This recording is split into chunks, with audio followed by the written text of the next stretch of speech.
ETV YouTube channels లో మీ వ్యాపార ప్రకటనల కోసం ఈ నంబర్కి కాల్ చేయండి.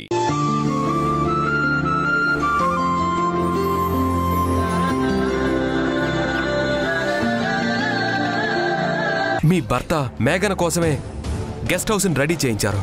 మేఘన కోసమే నెక్లెస్ కొన్నారు. కానీ మేఘన అక్కడికి వెళ్ళింది ఆ గిఫ్ట్ తీసుకొని మీ భర్తతో కలిసి ఎంజాయ్ చేయడానికి కాదు. ఆయన ఏదో వర్క్ చెప్పి ఆ వంకతో అక్కడికి పిలిపించుకొని మేఘనని నయానో భయానో లొంగ తీసుకోవడానికి ప్లాన్ చేశాడు.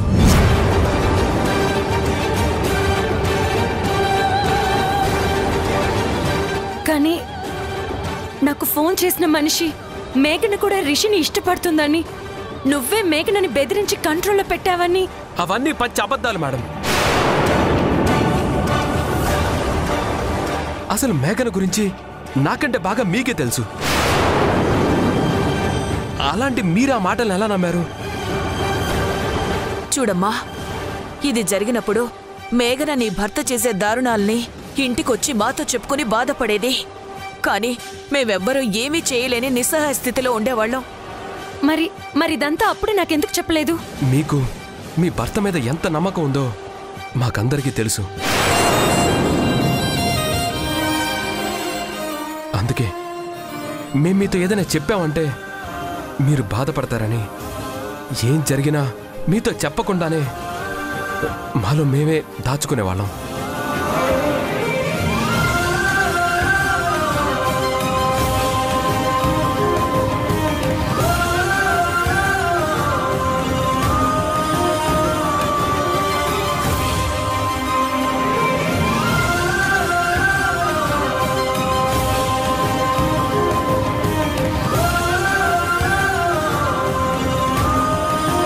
మేఘనా, మీరెవరూ ఏం జరిగినా నాకు చెప్పలేదు. ఇప్పుడెవరూ ఫోన్ చేసి అప్పుడు జరిగిన దానికి ఇంకొన్ని మాటలు కలిపి నన్ను చాలా దారుణంగా నమ్మించారు.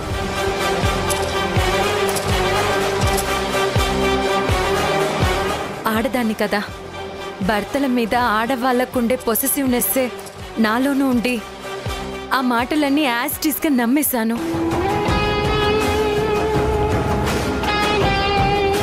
ఇన్ని రోజులు ఈ విషయాన్ని దాచుంచేసరికి ఆ కోపంతో వచ్చి నిన్ను అనరాని మాటలు అనేశాను. నిజంగా స్నేహం అనే మాటకి అర్థం లాంటి నిన్ను అపార్థం చేసుకున్నాను.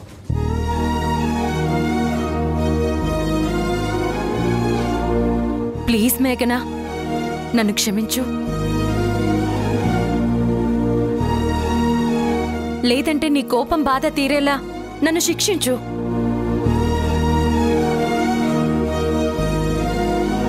కానీ నీ స్నేహాన్ని నాకు దూరం చేస్తానని మాత్రం చెప్పకు.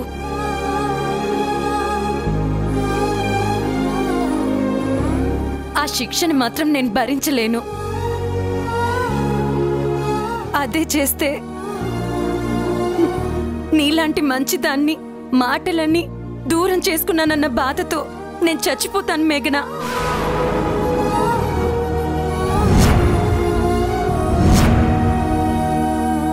నిజం మేఘనా, మన స్నేహం మీతోట్టు నేను చచ్చిపోతాను.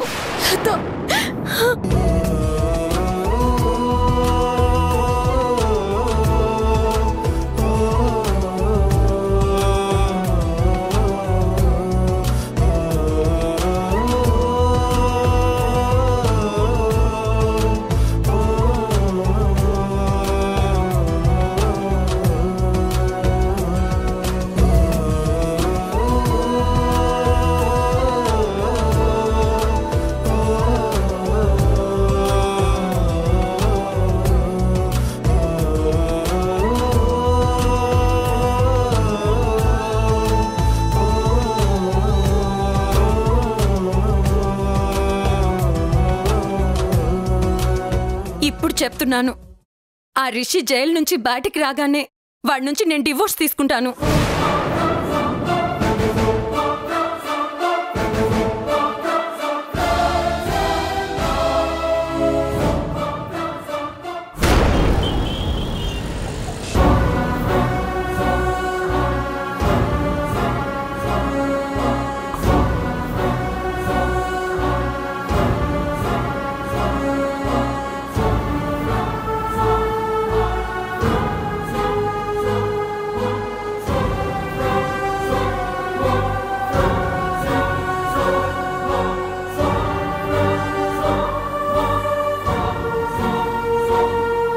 నా భర్తలో ఎప్పుడు మంచితనమే చూసిన నాకు ఆయనలో ఇలాంటి ఒక కోణం ఉందని అస్సలు తెలియలేదు. ఎప్పుడు చిన్న అనుమానం కూడా రాలేదు. మీరు మేఘనను అనుమానించకుండా అర్థం చేసుకున్నందుకు చాలా థ్యాంక్స్ మేడం. అసలు నాకు ఫోన్ చేసి ఈ విషయం చెప్పిన ఆడమనిషి ఎవరు? ఆడమనిషా? ఎస్, నార్త్ ఇండియన్ అని చెప్పింది. గుజరాత్ నుంచి ఇక్కడికొచ్చి సెటిల్ అయినట్లున్నారు. తెలుగు హిందీని మిక్స్ చేసి మాట్లాడింది. తెలుగు హిందీ మిక్స్ చేసి మాట్లాడిందా? అసలు ఆ అమ్మాయికి విషయం ఎవరు చెప్పారు? రిషినే తనకి చెప్పాడని ఆ అమ్మాయి అంటోంది. రిషికి ఆ అమ్మాయికి కూడా అఫైర్ ఉందని చెప్పింది. నాకు తెలిసి అప్పుడు మీ హస్బెండ్ గురించి నేను చేసిన ఎంక్వైరీలో మీ భర్తకి నార్త్ ఇండియన్ గర్ల్ ఫ్రెండ్స్ ఎవ్వరూ లేరు. సో అది ఖచ్చితంగా అబద్ధమే. మరి ఆ అమ్మాయి తనకి నా భర్త గిఫ్ట్ ఇచ్చాడని, కావాలంటే మీ ఫ్రెండ్ మేఘన్ అని అడగండి అని చెప్పింది. ఇందులో ఏదో తేడా కొడుతుంది. ఏంటది? మీకు ఫోన్ చేసిన అమ్మాయికి మీ భర్త ఆ విషయం అంతా చెప్పుంటే ఖచ్చితంగా మేఘన కోసం చేసిన ఏర్పాట్ల గురించి చెప్పేవాడు కాదు. అలాని నువ్వెందుకు అనుకుంటున్నావు? ఎందుకంటే ఏ మగాడు కూడా తన ఫ్లాష్ బ్యాక్లో ఉన్న అఫైర్స్ గురించి వేరే ఆడదానికి చెప్పడు. అది కాకుండా మేఘనకి మీ హస్బెండ్ అంటే ఇష్టం ఉందని చెప్పడు. ఎందుకంటే అది అబద్ధం గనుక. మరి తను జరిగిందంతా ఎలా చెప్పగలిగింది? ఈ విషయం తెలిసిన మూడో వ్యక్తి ఎవరో ఈ అమ్మాయికి చెప్పి మేఘన మీద మీకు నెగిటివ్ సెన్స్ క్రియేట్ చేయాలని ట్రై చేసుంటారు. అంటే ఆ చెప్పిన వాళ్ళకి మేఘన మీద ఏదైనా కోపం ఉండుంటుందా? Yes, exactly.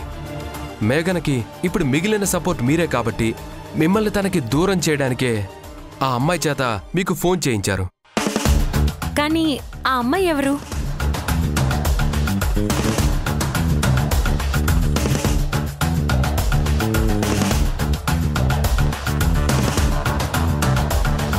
ఎస్, వాడే, ఆ విష్ణువర్ధన్ గాడే. వాడికి మేఘన్ మీద పగుంది. వాడే ఈ పని చేయించుంటాడు.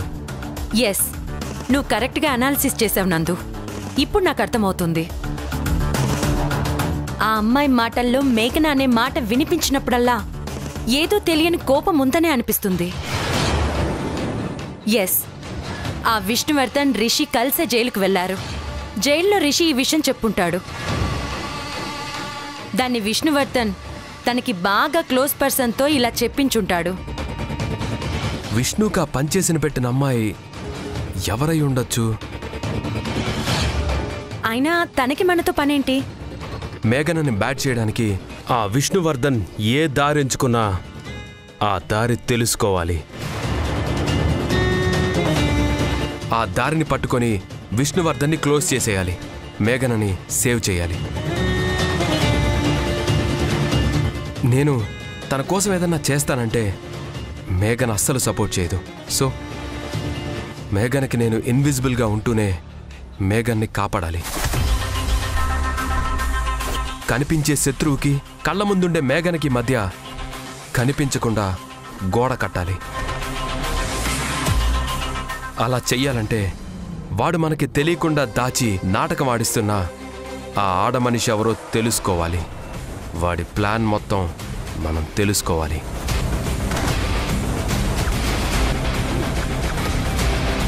అలాంటప్పుడు ఆ అమ్మాయి ఎవరో గెస్ట్ చేయడం కంటే డైరెక్ట్గా తెలుసుకోవడమే బెటర్ కదా. మనం ఏది తెలుసుకోవాలన్నా మన మనిషి ఒకరిని విష్ణువర్ధన్ దగ్గర పెట్టాలి. వాడిని కలిసే వాళ్ళని, వాడు చేసే పనులన్నీ, వాడి ఫోన్ కాల్స్ని అబ్జర్వ్ చేయాలి. ఆ పని నేనేమైనా చేయొచ్చా? నువ్వా? ఏ మేఘన కోసం నేను ఆ మాత్రం హెల్ప్ చేయకూడదా? ఆ విష్ణువర్ధన్ చాలా క్రూయల్ పర్సన్. వాడికి ప్రాణం తీయటం అనేది చాలా చిన్న విషయం. నువ్వు వెళ్తే నిన్ను నన్నేమీ చేయడు. ఎందుకంటే నేను మన ఆఫీసులో వర్క్ చేస్తున్న విషయం బయట ఎవరికీ తెలీదు. సో మీ ఇద్దరికంటే నేనే ఈజీగా వాడి డెన్లోకి వెళ్ళగలను. వాడి డీటెయిల్స్ అన్నీ తీసుకురాగలను. అయితే నీకు నువ్వు ఒక కొత్త ఐడెంటిటీని క్రియేట్ చేసుకోవాలి. ఓకే ఓకే, నేనే ఒక స్కెచ్ వేస్తాను.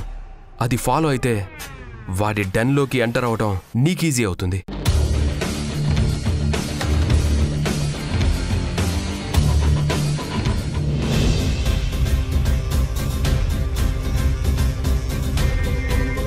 ఎవరమ్మా? నా పేరు మేఘన అండి. నన్ను అరుణ్ గారు పంపించారు. అదేనండి, సామాన్లు సర్దడానికి ఒక మనిషి కావాలని చెప్పి ఫోన్ చేశాం కదా, వాళ్లే పంపించుంటారు. అంతేనా అమ్మా? అవునండి.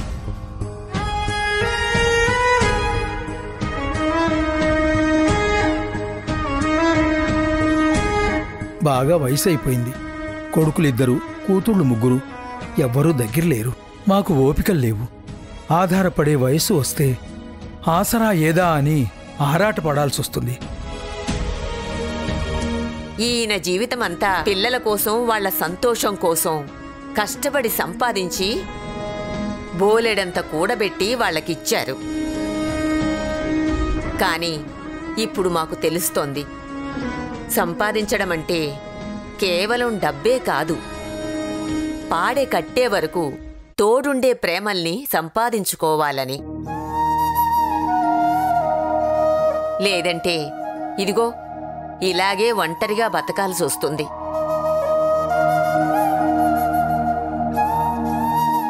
మీరు ఇలా కూర్చోండి.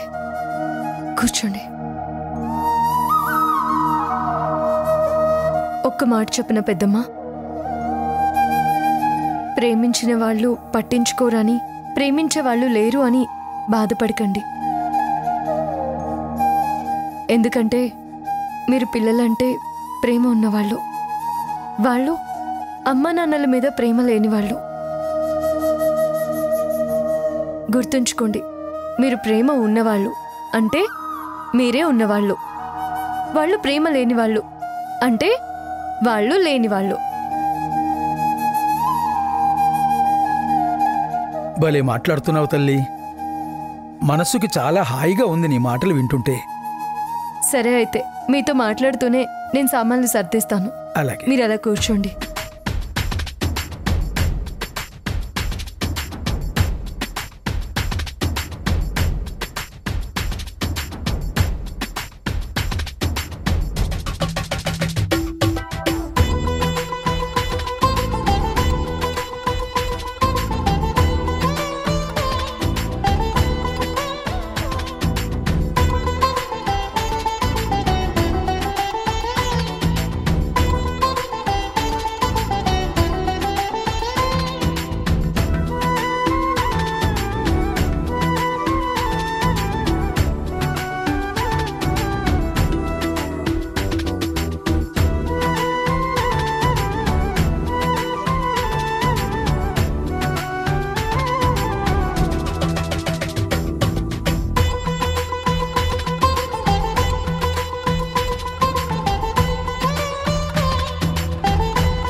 అమ్మాయి మంచి పనిమంతురాలు కదా? అవునండి. ఏమండి, ఇక్కడ దగ్గరలో ఏదైనా హోటల్ ఉంటే వెళ్ళి పార్సెల్ తీసుకురండి. అలాగే.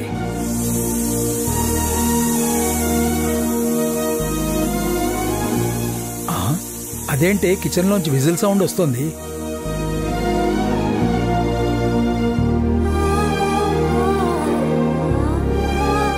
పెద్దమ్మ గారు, వంట రెడీ అయింది. ఏంటమ్మా ఇది?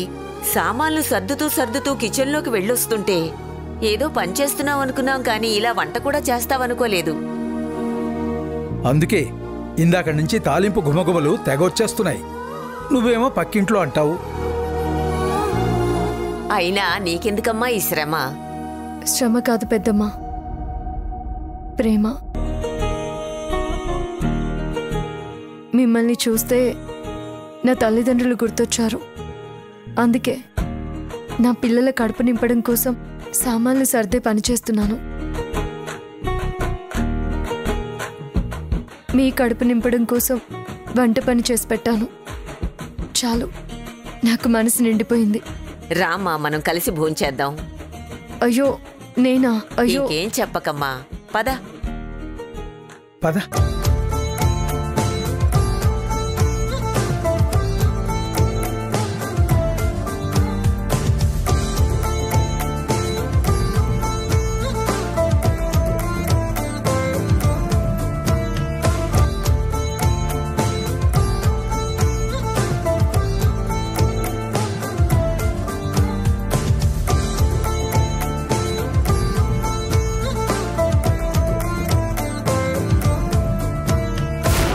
మాకు చాలా రోజుల తర్వాత నిజంగా ఇంటి భోజనం తిన్నట్టు అనిపిస్తోందమ్మా. చాలా థ్యాంక్స్ తల్లి.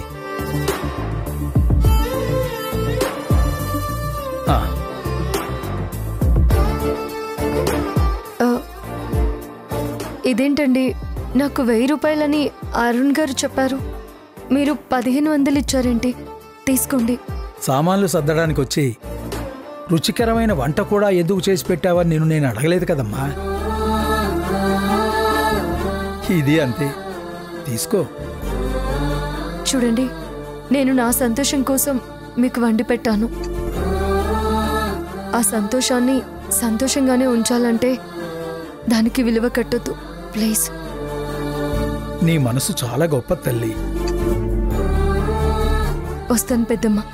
ఒక్క నిమిషం ఉండమ్మా, ఇప్పుడే వస్తాను.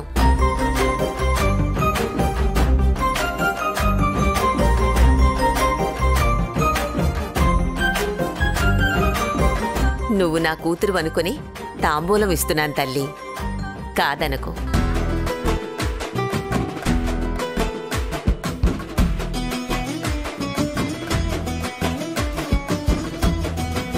నీ తాళికి కూడా బొట్టు పెట్టుకోమ్మా.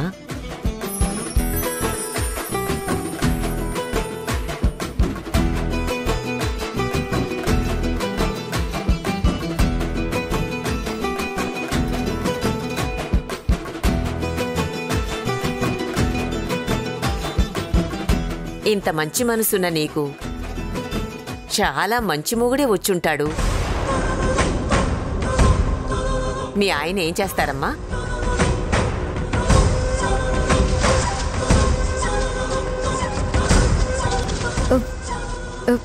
నేను వెళ్ళొస్తానండి.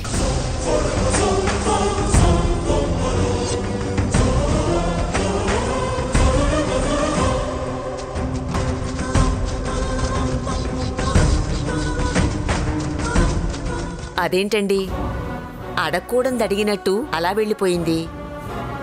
ఒక్కో మనిషికి ఒక్కో సమస్య. ఆ అమ్మాయికి తాళిగొట్టే సమస్య అనుకుంటా. అయినా నువ్వు ఆ విషయం అడగకుండా ఉండాల్సిందే.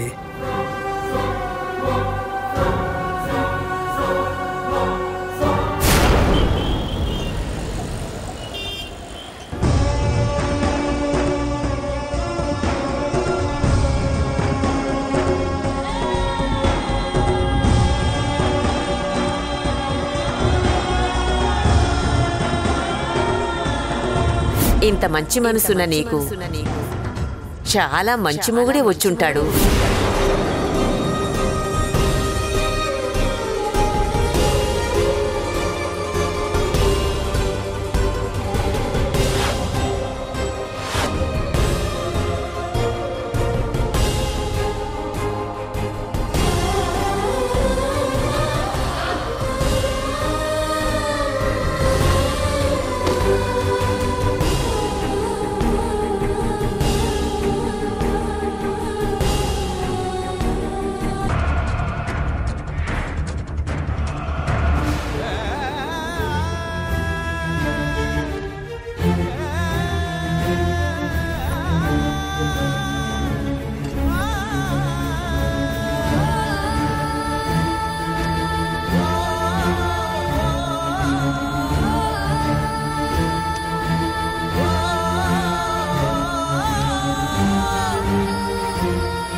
మేఘనా, మంచినీళ్ళు తీసుకో. నాకొద్దు పిన్ని.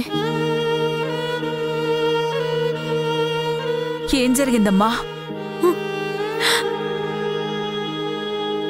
చెప్పమ్మా, ఏం జరిగింది? పిన్ని, పెళ్ళైన ఆడవాళ్ళంతా ఈ తాళ్ళ బొట్టు మెడలో లేకపోతే అమంగళం అనుకుంటారు, ఇది తెగిపోతే అశుభం అనుకుంటారు. ఏం జరిగినా దీన్ని మాత్రం మెడలో నుంచి తీయరు, ప్రాణంగా చూసుకుంటారు. కానీ నాకేంటి పిన్ని, ఇది నా ప్రాణం తీసేసే ఉరితాళ్ళలో కనబడుతుంది. మేఘనా, తాళి బొట్టుంటే తలెత్తుకుని తిరుగుతారు ఆడవాళ్ళు, కానీ నాకు మాత్రం ఇది తలవంపులు తెస్తుందని ఎప్పుడూ అనుకోలేదు. ఎవరైనా నీ భర్త ఏం చేస్తాడు అని అడిగితే సమాధానం ఏం చెప్పాలో తెలియట్లేదు. ఒక దొంగోడి భార్య కూడా ఏదో ఒక అబద్ధం చెప్పి తన భర్త విలువ తగ్గకుండా తన విలువని కాపాడుకోగలుగుతుంది. కానీ నేను కనీసం అబద్ధం కూడా చెప్పలేని దౌర్భాగ్య స్థితిలో ఉన్నాను. సమాజంలో అందరూ దీన్ని ఓ పసుపు తాడులా కాక ఆ మనిషిలాగే చూస్తారు. నాకు కూడా దీన్ని ఆ మనిషిలాగే చూడడం అలవాటైపోతుందేమోనని భయమేస్తోంది. నా మెడలో ఇదొక భారంలా మారిపోయింది. దీన్ని ఉంచుకోలేను. ఎవరి మీదో కోపంతో నా సంస్కారాన్ని, మన సంస్కృతిని హేళన చేస్తూ ఈ తాళిని తీసేయలేను. ఇది నాకు భరించక తప్పని బంధంలా మారిపోయింది. నేను ఈ తాళిని మాత్రమే మోయట్లేదు, దీన్ని నా మెడలో కట్టిన మనిషి తాలూకా జ్ఞాపకాల్ని కూడా మోయాల్సి వస్తుంది. నేను వాటిని నా మనసులో నుంచి తీసేయాలని ఎంత ప్రయత్నించినా ఇది నాకు ఆ జ్ఞాపకాల్ని గుర్తు చేస్తూనే ఉంది. నేను వద్దనుకున్న ఆ మనిషిని గుర్తు చేస్తూనే ఉంది. మాటి మాటికి ఆ జ్ఞాపకాలు నా మనసు మీద దాడి చేస్తూనే ఉన్నాయి, నన్ను కృంగతీస్తున్నాయి పిన్ని.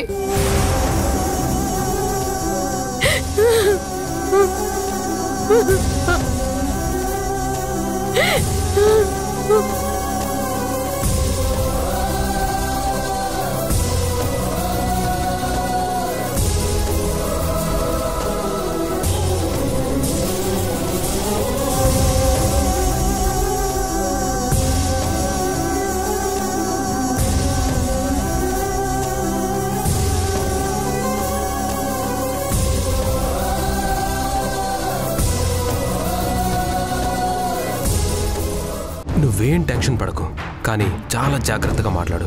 వాడు అసలే చాలా జాదుగాడు. ఎవరమ్మా నువ్వు?